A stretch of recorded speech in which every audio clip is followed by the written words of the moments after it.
Michel, Claude François est là. Je me tais jusqu'à la fin de l'émission. Vous allez pouvoir lui poser toutes les questions que vous souhaitez. Vous semblez être toujours à la recherche de quelque chose. Après quoi courez-vous? Je trouve que c'est le problème de tout le monde. On court après quelque chose et en fait on ne sait pas très bien après quoi. On ne peut pas le définir. Après autre chose, même si ça a l'air vague, c'est malheureusement éternel. C'est-à-dire que c'est un peu comme le chat qui tourne autour de lui-même en essayant d'attraper sa queue qu'il n'arrive pas à faire. Enfin, j'observe mon chat pratiquement tous les jours. Il a cette espèce de mouvement désespéré qu'a un être humain dans une société comme la nôtre. Je sais pas, après autre chose. En ce moment, si je peux être plus précis, dans les étages différents de cette hiérarchie après le sommet de laquelle on court, il y a pour moi le pays anglo-saxon. Pourquoi le pays anglo-saxon, j'en sais rien. Quand j'étais en Égypte et que je vivais là-bas, je voulais venir en France, puisque mon père était français, que je voulais absolument savoir d'où je venais, puisqu'il était lyonnais, je voulais voir Lyon. J'ai préféré l'Égypte quand j'ai vu Lyon, parce que c'est un peu plus ensoleillé. Mais je me suis installé sur la Côte d'Azur au départ, et puis après je suis arrivé à Paris, et puis je me suis dit, il faut que j'arrive à séduire, puisque c'est un petit peu ce qu'on a au fond de nous-mêmes, il faut que je séduise la France, parce que, enfin dans mon système bien sûr, dans ma petite sphère, dans mon petit univers. Puis j'ai réussi à séduire la France à ma façon, et puis je me suis dit, qu'est-ce qui est difficile? Alors on m'a dit, tous les autres pays sont difficiles. J'ai fait l'Italie, ça marchait tout de suite, ça m'a pas intéressé, je suis revenu. Au désespoir de ma mère, qui elle est italienne. L'Espagne c'était pareil, je veux dire tous les autres pays c'était pareil. Le seul pays qui m'est difficilement accepté, ne serait-ce même sans tentative de disque ou de quoi que ce soit, ne serait-ce même qu'à travers les dialogues que je pouvais avoir avec d'autres artistes, c'était l'Angleterre et l'Amérique encore plus. Alors je ne cours qu'après ça. Mardi prochain, ou du moins lundi soir, je m'en vais, je vais enregistrer un deuxième disque anglais à Londres, et je ferai cela à l'infini jusqu'à ce que ça marche.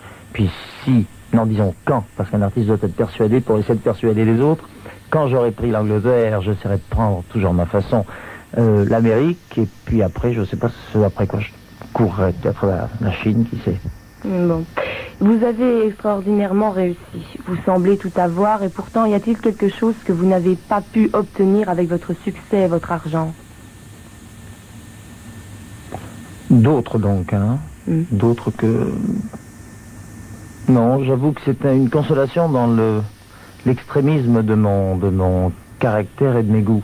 J'aime tellement ce que je fais, et puis je veux dire, c'est même pas un amour, c'est indéfinissable. Je ne cours tellement après que ce que je fais.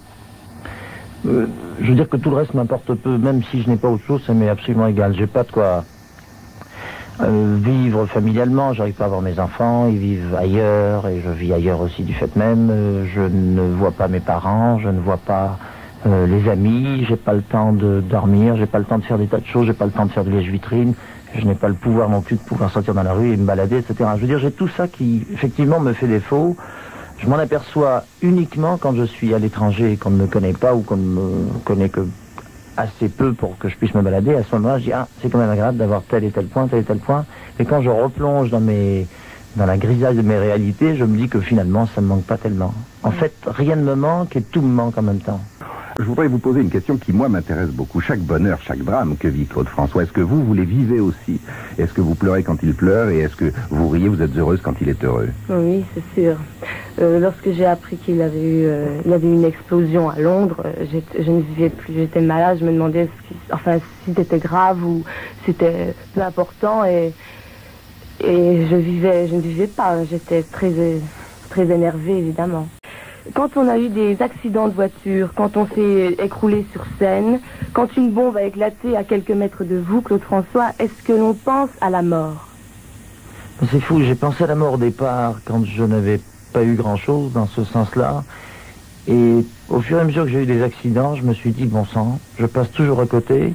Et spécialement l'année passée, j'ai eu une suite impressionnante. J'étais dans un hélicoptère, il m'a posé au sol, enfin il m'a déposé dans un endroit où je devais me rendre cet été. Il a redécollé avec deux pilotes chevronnés. Ils ont fait un tour dans le ciel de 3 secondes et l'hélice s'est coincée et l'hélicoptère a tourné autour de l'hélice, c'est-à-dire le contraire du mouvement habituel. Il s'est écrasé à mes pieds. Voilà, même reculé en courant pour pas qu'il y ait une explosion. Il y a eu un miracle, l'explosion ne s'est pas produite, les types ont été ressortis, ils ont eu des tassements de vertèbres, des petits trucs, enfin pas grave. Et on s'est dit, c'est fou, tu portes chance. Je dis non, je porte malheur parce qu'ils sont tombés. Oui, mais tu portes chance parce qu'ils ne sont pas morts. Et ainsi de suite. Par la suite, je me suis retrouvé à Londres. Et à Londres, c'était donc à la sortie de l'ascenseur, que j'ai revu il y a 3 jours, parce que j'ai enregistré à Londres il y a 3 jours. Et c'est embêtant parce que j'y retourne toujours à l'hôtel où j'étais, parce que le propriétaire du restaurant d'en bas est un ami à moi, aussi fou et passionné que je le suis, de musique en général, et lui de musique cubaine. Et moi j'ai commencé toute ma jeunesse musicale par de la musique cubaine que j'adore par-dessus tout pour des tas de raisons que j'expliquerai une autre fois. Et à chaque fois je vais le voir pour qu'on parle d'instruments cubains, etc. Et quand je suis rentré, j'ai revu l'entrée. On m'a dit où est-ce que ça s'est passé. Alors j'ai dit tiens, ça s'est passé là. Et en même temps que je m'approchais, j'ai reculé en me disant ça paraît explosé si je m'approche du même endroit. Et ça s'était passé au même endroit où ils ont remis d'ailleurs le fameux bouquet de fleurs qu'ils mettent toujours dans les Hilton, devant la porte de l'ascenseur, à 2-3 mètres, devant lequel bouquet de fleurs étable, il y avait cette malheureuse femme qui était donc appuyée contre la table en train d'attendre quelqu'un. Elle a reçu la décharge en plein fouet, c'est elle qui a été déchiquetée complètement. C'est tous ces restes que j'ai reçus sur moi puisque j'étais juste devant et qui m'a sauvé la vie. Et tous les gens qui étaient autour de moi n'ont rien eu, et à 2-3 mètres à côté des gens qui n'étaient pas avec moi, j'ai un homme qui me regardait à 3 cm pour bien voir si j'avais la même tête qu'à la télé, c'est toujours la même obsession. Et mon secrétaire qui avait vu ça est arrivé, a dit pardon monsieur, je dois parler à Claude, et il a poussé ce monsieur qui a donc reculé. Et à ce moment-là, mon secrétaire a sauvé sa vie, le monsieur qui a reculé a été le deuxième mort avec la tête arrachée. Donc c'est pour dire que j'ai toujours dans mon malheur une espèce de porte-bonheur insensé. Je suis un petit peu suicidaire, je provoque le malheur, si j'ose dire, et je fais une espèce de cercle de prévention, si j'ose dire, anti-malheur, à l'endroit même où il y a le malheur, avec les gens qui sont autour de moi. Donc, chaque fois que je peux suivre de près une évolution éventuelle aussi catastrophique que la mort ou un bras arraché, etc., je me dis, c'est fou, je peux pas, rien ne peut m'arriver, ou du moins tout m'arrivera toujours, et je m'en sortirai plus ou moins. La voiture, je ne vais pas réénumérer tous les petits malheurs que j'ai pu avoir, mais effectivement, cette vie a provoqué toujours des malheurs, et on me dit c'est fou, c'est parce que c'est ton métier. Alors je ne vais pas réénumérer tout ce que j'ai eu en jeunesse, mais pendant que j'étais jeune, pendant que j'étais à l'école, pendant que j'allais à l'école des frères, au lycée, dans toutes ces écoles-là, j'ai toujours eu des drames insensés.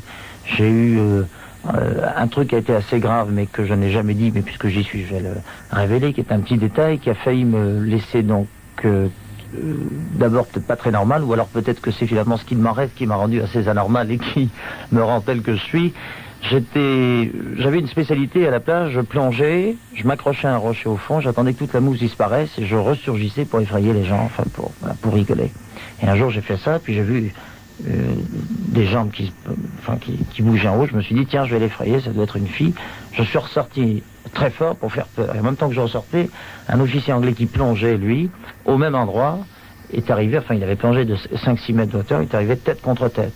Lui, il a été groggy pendant 2-3 heures, et moi j'étais à l'hôpital pendant 8 mois. Et pendant 8 mois, j'ai eu la jambe gauche complètement paralysée, elle a été rééduquée en 2 ou 3 ans. Alors Claude, pour aller jusqu'au bout de la question de Michel, est-ce que Michel vous demandait si quelquefois vous pensiez à la mort et si vous aviez peur de la mort? Vous avez dit oui, quelquefois j'y pense, mais est-ce que vous avez toujours peur de la mort, j'en ai de moins en moins peur. Je crois que au fur et à mesure que j'ai eu des drames, j'ai eu de moins en moins peur. Mais j'ai peur de la mort, je trouve que c'est l'absurdité de la vie.